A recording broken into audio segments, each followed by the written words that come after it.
Olá amigos, neste vídeo eu vou tentar explicar da forma mais rápida e mais simples o que vem a ser reviravolta linguístico-pragmática e o que isso tem a ver com o direito. O que acontece? Na história do conhecimento, a linguagem sempre foi alguma coisa que serviu para transmitir alguma coisa. Então, se conhecia essência e a linguagem era meramente a expressão dessa essência. Se conheciam ideias puras, a linguagem era a expressão dessas ideias puras. Se conheciam relações lógicas, a linguagem, então, era a descrição dessas relações lógicas. Se conheciam, então, relações sociais necessárias e leis sociais, como, por exemplo, em Marx e em Durkheim, e a linguagem, então, é a descrição dessas relações sociais, dessas leis sociais necessárias. Então, na história do conhecimento, sempre a linguagem foi aquilo que descreveu uma terceira coisa. Ou, invertendo o raciocínio, a linguagem é aquilo que se interpunha entre o conhecimento, o sujeito, e o objeto a ser conhecido, que podia ser uma essência, que podia ser uma lei social, que podia ser uma relação lógica, que podia ser uma ideia pura. Então a linguagem sempre teve um papel de intermediário e um papel secundário enquanto constitutiva do conhecimento. A grande novidade do início do século XX, então, e com diversos autores, penso aqui que o mais importante foi o Wittgenstein, é a ideia de que a linguagem ela não é apenas algo que serve para transmitir informação, mas sim a linguagem ela é constitutiva do conhecimento. Quando eu falo aqui linguagem, eu estou utilizando num sentido que não é tão técnico. Por exemplo, para o Luhmann ele iria falar em comunicação. Então, na visão tradicional e antes do século XX, a linguagem, então, ela seria a expressão social do conhecimento, mas o conhecimento ele é acessível subjetivamente. O conhecimento é algo que se constrói, o sujeito constrói sozinho.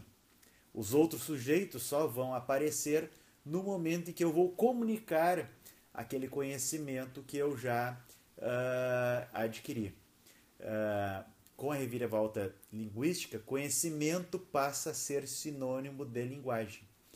No conhecimento tradicional, a linguagem traduz uma essência. No paradigma da reviravolta linguística, a linguagem só pode ser trocada por outra linguagem.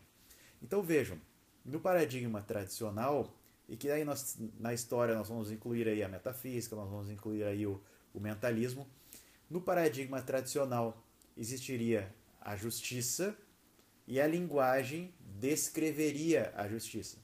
No paradigma tradicional existiria o concurso e a linguagem descreveria o concurso público, o instituto jurídico. O que acontece? A partir, então, do século XX, se entende que conhecimento é linguagem. O que significa dizer, então, que concurso público não é algo que vai ser descrito pela linguagem, sim, concurso público é linguagem. Contrato é linguagem. Justiça é linguagem.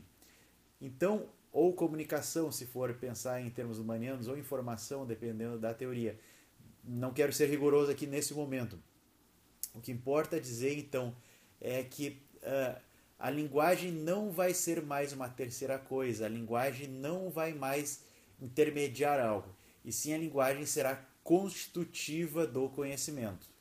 Então, o que vai significar conhecer do século XX em diante? Nós vamos entender que conhecer já não é mais expressar em linguagem uma ideia lógica, uma essência, mas sim estar imerso em jogos de linguagem, mas sim estar imerso no horizonte de sentido. Ou, falando mais simples, conhecer, então, passa a ser nós sabermos que nós estamos em comunidade e que só das interações dessa comunidade, só a partir da troca de informações dessa comunidade que se formam sentidos. E sentido é a única coisa que existe, não há nada mais além do sentido formado a partir da linguagem. Assim, o que vai se conhecer no direito é apenas linguagem e nada mais. Não há uma essência do direito. Não há uma relação lógica necessária do direito. Não há uma ideia pura acerca do direito. O que existe apenas, e a única coisa que pode ser conhecida é a linguagem, e a linguagem é uma prática social a qual nós estamos imersos dentro de jogos de linguagem, como diz o Wittgenstein.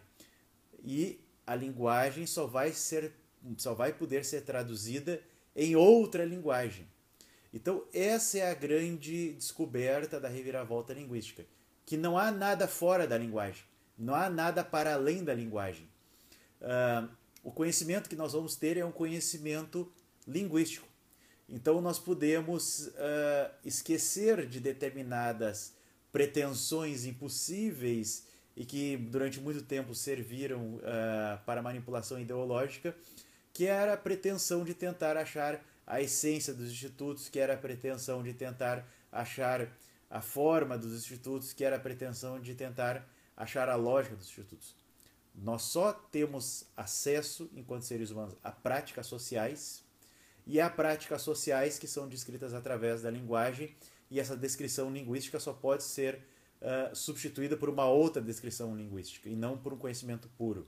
Completando, então, o que muda para o direito? Muda para o direito, então, que o jurista, quando ele for pensar o direito, ele vai ter de sempre saber que o direito é uma prática social compartilhada, que o direito só existe porque ele é linguagem, e a linguagem se dá numa tradição, a linguagem se dá em jogos de linguagem.